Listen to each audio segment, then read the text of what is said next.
The Rationale of Pictorial Art, Paul L. Anderson. A great deal is written and printed in the photographic magazines about art, and the question of whether or not photography is a fine art medium. But these discussions are for the most part intensely biased, generally concern themselves with minor details and fail to touch the fundamentals. The basic questions of what pictorial art is, why it exists, and how it may be achieved. Not long ago I read such an article by a well-known photographer and writer on photographic topics, in which the author declared that photography is a greater medium of expression than painting, and that our modern photographers are as great artists as any of the world's famous painters. But it is noteworthy that of the points which he cited to prove the superiority of the camera over the brush, almost every one is an element which goes into the making of records rather than of works of art. As for his other claim, I recently had an opportunity of comparing some of the best of present-day photography with a number of paintings, not by the great masters Michelangelo, Da Vinci, Raphael, Rembrandt, Velasquez, but by good painters of our own era, Simons, Melchers, Hassam, Redfield, Lawson, Waugh, Carlson, and such men. And I can only say that anyone who thinks for a moment that our photographers can rival our painters in artistic skill and insight is totally lacking in that sensitiveness and appreciation without which no one can hope to understand great art. Photographers and writers on photographic subjects debate the question of the miniature versus the large camera, of anastigmats versus soft focus lenses, of purism versus controlled work, of chrobromide versus multiple gum printing, and they defend their pet dogmas quite as passionately as the churchmen of another day argued the question of whether the Christian cross should have all four arms equal in length or one longer than the others. And like the same churchmen, they fail to see that their dogmas are utterly superficial, that they have no material bearing on the great subject, and that the vital truth lies far deeper than the doctrines over which they argue. Perhaps a brief consideration of the fundamentals of pictorial art may clear our minds of the narrow dogmatism which too often obscures the larger air-round purposes of the sincere graphic worker.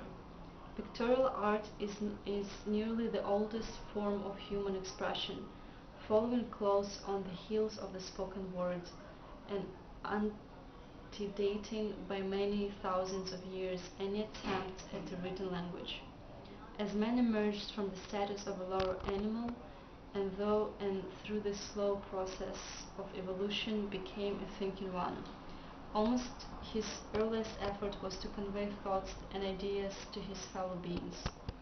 Certain of the lower animals can transmit a limited range of ideas to their fellows through the medium of primitive sounds, and man, with his more highly developed vocal apparatus, gradually evolved from these sounds a spoken language, rude and limited at first, but growing in complexity with the growth of knowledge and experience. But this power of speech did not suffice. It was fugitive, and one of the basic instincts of the human being, an instinct which is closely bound up with all our progress, is to leave a permanent record of his observations, his ideas and his thoughts. So the primitive man, long before he had even learned to build a shelter for himself, invented pictorial art as a means of setting down his experiences and of recording the objects that he saw. And we find on the walls of caves very spirited drawings of the animals of 20,000 years ago, with vigorous pictures of the caveman hunting the creatures of a prehistoric day.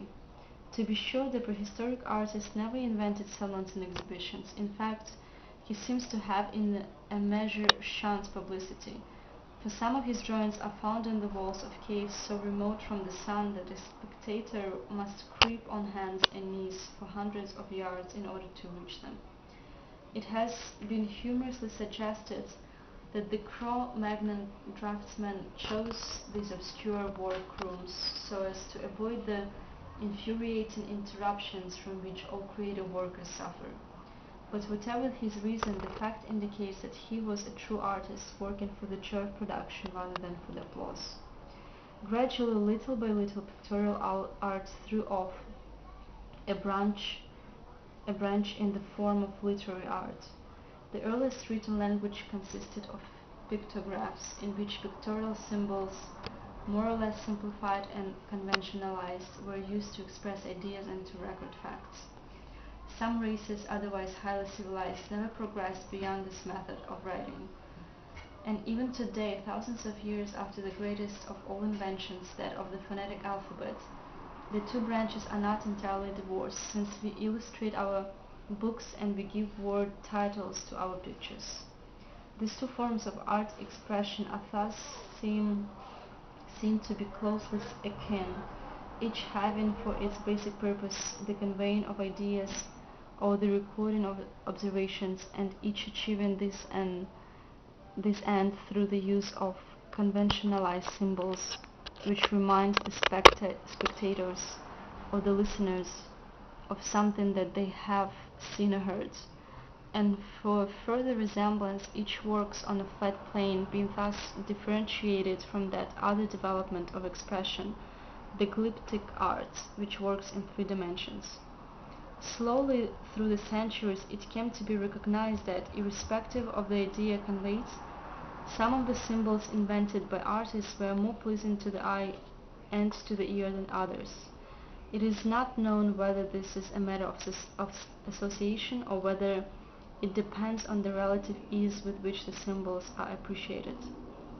Probably both elements enter into it. At all events, the fact remains, and so the question of beauty came to have weight, artists finding that their pictures, their sculpture, and their writings were better liked and longer remembered, and that the ideas were more forcibly conveyed if they expressed themselves in terms of beauty rather than of mere literal representation. To be sure, these ideas of beauty are not constant, but vary from nation to nation and from age to age, which seems to indicate that they are chiefly based on association.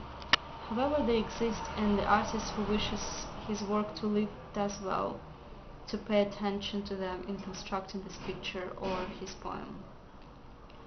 Still another factor in the development of the graphic arts came to be recognized, for it was found that a picture or a poem or a prose composition could do more than record objective facts or express the artist's appreciation of natural or ideal beauty. It could arouse an emotion. Many persons think of an emotional appeal as purely sensuous and incorrectly use the phrase in this manner. But the word emotion implies the existence of an intellectual effect, and this intellectual element must be present if the picture is to touch the subjective rather than merely the objective realm. A picture which is no more than a factual record of outward appearances, however beautiful it may be, has failed of the highest expression possible to art. To summarize, then, a picture as we today understand the words or a statue can do three things. First, it can record objective facts. Second, it can be appealing to the senses simply through the abstract beauty. Third, it can arouse in the observer some emotion, thereby stimulating him to loftier thoughts and actions and he would otherwise entertain or perform. Of course, a work of art does not necessarily do all of these things by any manner of means. Some merely record facts, some record these facts in terms of beauty, and some fulfill the highest function of which a work of art is capable, in arousing a noble and elevating emotion in the spectator's mind. All three of these purposes are entirely proper and legitimate functions of art. In all probability, the Cro-Magnon artist was moved by by nothing more than a most intense urge to record, as he saw then, the strength of the bison and terrifying bark of the woolly rhinoceros, or the rash and tumult of the hunt. Later, much later, came the desire to record facts in terms of beauty, a development whereof the so-called Venus de Milo is the apotheosis. This figure is not a Venus but a victory. It was the custom of the Greeks to record their successes in war by means of statues, called victories, and the unknown artist who carved this magnificent figure has obviously yet idealized it, for it would be almost, if not quite impossible, to find any living woman who should combine in one entity the glorious physical structure and the lofty intellectual development of that noble statue.